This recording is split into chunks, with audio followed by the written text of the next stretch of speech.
Salam saudara-saudara, berjumpa kembali bersama dengan saya dalam kasihnya di channel TV Kabar Baik, channel kita bersama. Apa kabar kita semua? Saya berdoa kabar kita selalu baik-baik saja. Amin.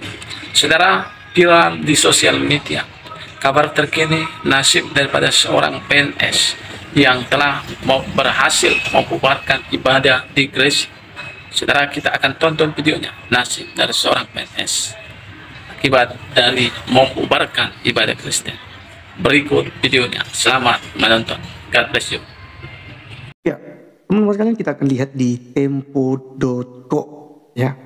Seorang ASN di Gresik dilaporkan ke Bareskrim karena bubarkan paksa ibadah kenaikan Yesus Kristus. Teman-teman sekalian, ini tempo.co ini belum tahu ya kalau Isa Al-Masih itu sudah tidak dipakai lagi dalam Kristen, tapi Yesus Kristus.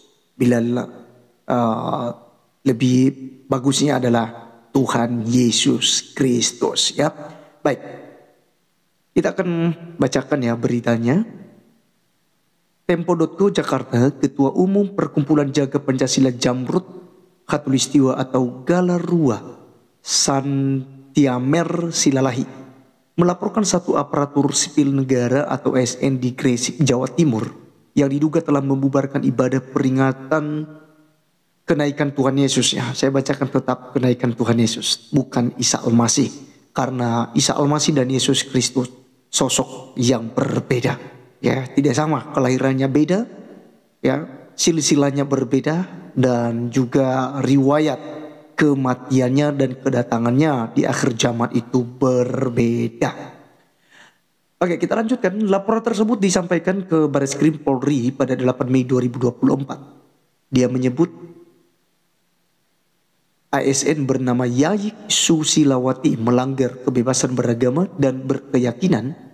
Pembubaran ibadah di GPIB Benowo pukul 19.00, kata Santiamer saat ditemui Bareskrim Polri pada Senin 13 Mei 2024.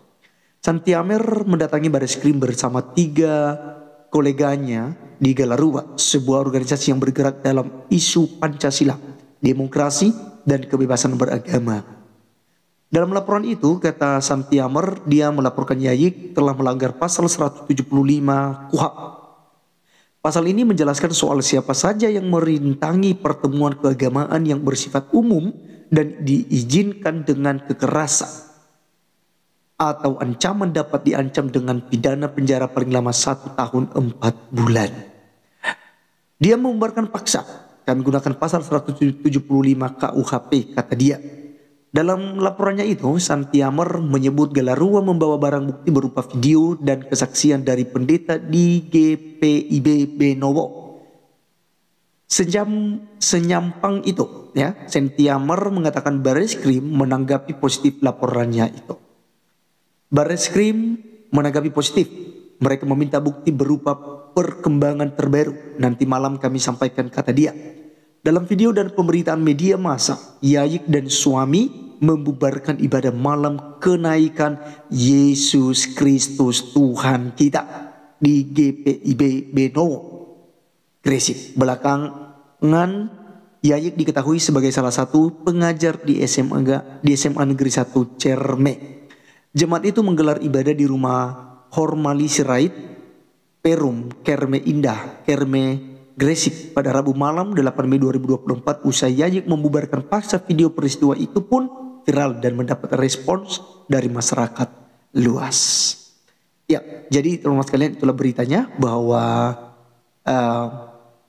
Ibu Yayik ini ya sudah dilaporkan oleh Galarua ya. Itu bagus ya teman-teman sekalian ya. Dari Galarua ini artinya mereka tampil sebagai pembela NKRI dan yang menegakkan keadilan. Ya, terutama teman-teman sekalian ya dalam pembubaran ibadah.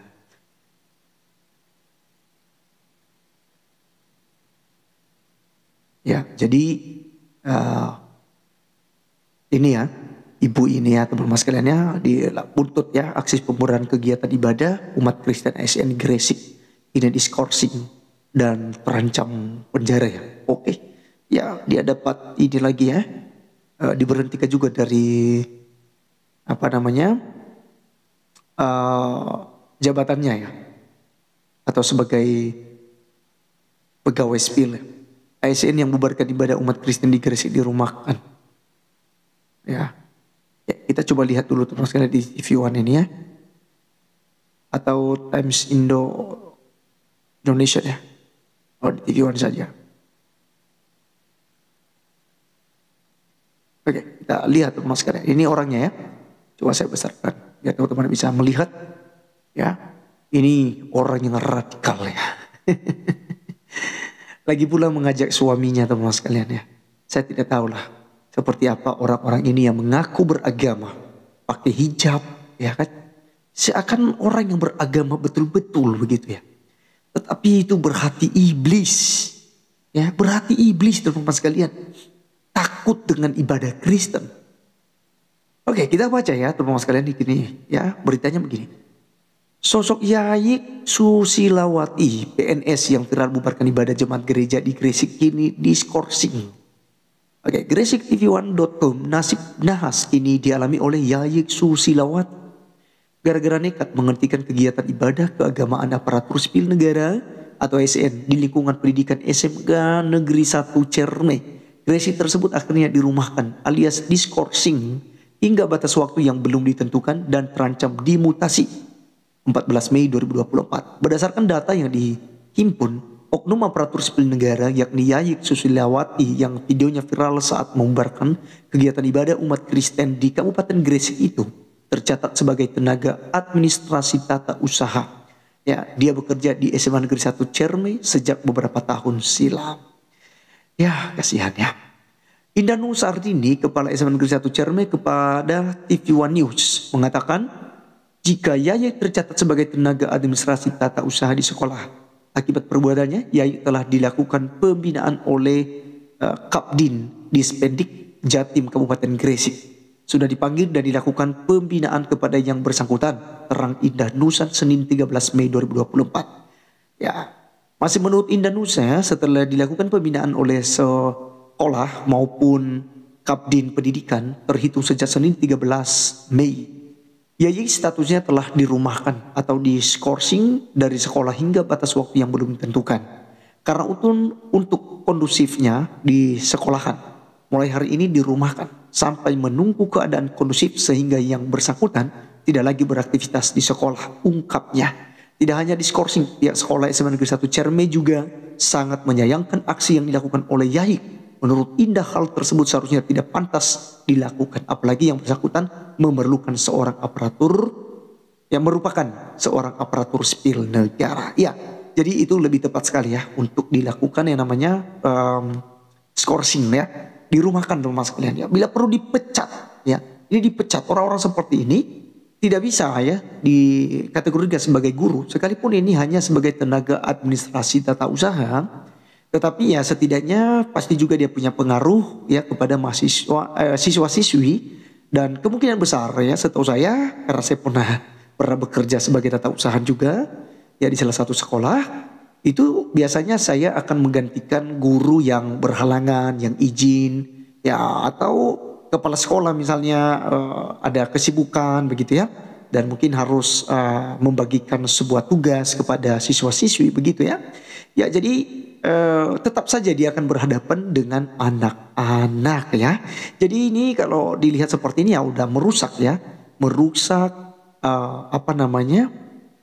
akhlak daripada anak-anak teman-teman sekalian. Bisa-bisa akan dipengaruhi juga untuk menjadi seorang yang radikalisme, premanisme, dan merasa diri sebagai wakil Allah untuk ya menghakimi umat beragama ya. Jadi merasa paling benar, agamanya paling suci gitu ya, dirinya paling suci dan cara ibadahnya yang paling benar. Nah teman-teman sekalian ya, itu saja ya berita kali ini ya dalam video ini, dan sampai ketemu teman-teman sekalian ya di video berikutnya. Doakan terus kiranya hal ini juga ya secepatnya ya dinaikkan kasus ini menjadi tersangka dan tentu akan diadili dan diberikan hukuman yang setimpal sesuai dengan perundang-undangan yang berlaku di Republik Indonesia. Terima kasih. See you again all. Tuhan Yesus memberkati kita sekalian. Shalom. Nah, saudara-saudara, itulah dia cuplikan.